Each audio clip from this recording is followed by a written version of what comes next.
សង្សារធ្លាប់ធានាគូតដឹងមករៀបការនៅសហរដ្ឋអាមេរិកទទួលបាន Green Card បន្ទាប់មកលែងលះក៏ទៅរៀបការប្រពន្ធទី2នៅស្រុកខ្មែរហើយធានាប្រពន្ធទី2មករស់នៅសហរដ្ឋអាមេរិកជោគជ័យទទួលបាន Green Card បន្ទាប់មកក៏លែងលះទៀតទៅភ្ជាប់ពាក្យជាមួយអ្នកទី3នៅស្រុកខ្មែរសំណួរសួរថាតើអាចទៅរួចដែរឬទេបាទនេះគឺជាសំណួរដ៏ល្អធម្មតាប្រសិនបើលោកអ្នកមានអាពាហ៍ពិពាហ៍2 3លើកធានាមនុស្ស2 3លើកហើយលោកអ្នកទៅរៀបចំឯកសារធានាមនុស្សទី3ភាគច្រើនក្រសួងអន្តរប្រវេសន៍អាមេរិកគឺ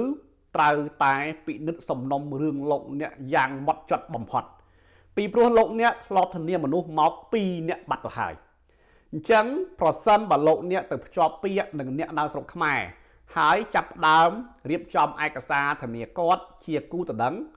នេះគឺជាសំណុំរឿងមួយដ៏ពិបាកបំផុតដែលធ្វើឲ្យក្រសួងអន្តរប្រវេសន៍អាមេរិកនឹងជឿជាក់លោកអ្នកហើយបើក្រសួងអន្តរប្រវេសន៍អាមេរិក USCIS នឹងគេជឿជាក់ក៏ពិបាកឆ្លងផុតដំណាក់កាលស្នើសុំវីសា K1 ជូនគូតដឹងលោកអ្នកនៅស្រុកខ្មែរដែរពីព្រោះមន្ត្រីស្ថានទូតអាមេរិកនឹងពិបាកនឹងជឿថាលោកអ្នកស្រឡាញ់អ្នកទី3នឹងពិតប្រាកដណាស់ដោយសា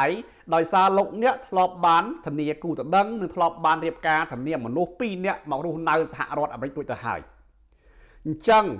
ដើម្បីធ្វើសំណុំរឿងរឹងមាំលោកអ្នកគួរតែរៀបការជាមួយអ្នកទី3ទៅបើស្រឡាញ់គ្នាហើយគួរតែរៀបការនឹងគ្នាចុះអេតាស៊ីវិលនឹងគ្នាទៅ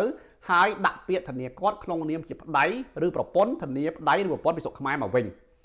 ប្រសិនបើភ្ជាប់ពាក្យអ្នកទី3នេះចូលសម្ភាសមន្ត្រីស្ថានទូតសួរមុនគេហេតុអីមិនរៀបការនឹងគ្នានេះគឺជាសំណួរមួយដែលមន្ត្រីស្ថានទូតមិនអាចបោះបង់ទេមិនអាចរំលងចោលទេក្រៅពីការរៀបការនឹងគ្នាដាក់ពាក្យធានាគាត់គឺអ្នកទី3ហ្នឹងគឺជាប្រពន្ធឬប្តីលោកអ្នកគួរតែបង្កើតផុសតាំងឲ្យបានច្រើនតាក់ទងគ្នាញឹកញាប់ជាប់រហូតត្រូវចុះឡើងស្រុកខ្មែរញឹកញាប់រស់នៅជាមួយគាត់ត្រូវធ្វើដំណើរដើរហើរទៅណាម្នៃជាមួយគាត់បាទគួរតែបង្កើតកុងធនាគារជាមួយគ្នាទិញដៃធ្លីអីជាមួយគ្នាទិញផ្ទះសម្បែងអីជាមួយគ្នាឬទិញទ្រព្យសម្បត្តិណាមួយជាមួយគ្នាដែលធ្វើឲ្យមន្ត្រីស្ថានទូតអាចជឿថាអូខេលោកអ្នកពិតជាស្រឡាញ់អ្នកទី3នេះពិតប្រាកដហើយនេះគឺជាអ្វីដែលលោកអ្នកត្រូវប្រុងប្រយ័ត្នប៉ុណ្ណោះទោះបីជាមានក៏ដោយមិនមែនដឹងថាមន្ត្រីស្ថានទូតជឿនោះទេពីព្រោះលោកអ្នកបានរៀបការ2លើកនិងធានាមនុស្ស2លើកមកទៅហើយអញ្ចឹងប្រសិនបើលោកអ្នកសួរថាចង់ធានាជាគូតដឹងគឺក្រុមហ៊ុនយើងខ្ញុំលើកទឹកចិត្តឲ្យធានាជាប្រព័ន្ធវិញចុះអេតាស៊ីវិលនឹងធានាគាត់មកជាប្រព័ន្ធវិញល្អជាងលោកអ្នកអាចតាក់ទងមកកាន់ក្រុមហ៊ុនយើងខ្ញុំបានបើត្រូវការផ្នែកសេវាកម្មទិដ្ឋាការអាមេរិកបាទ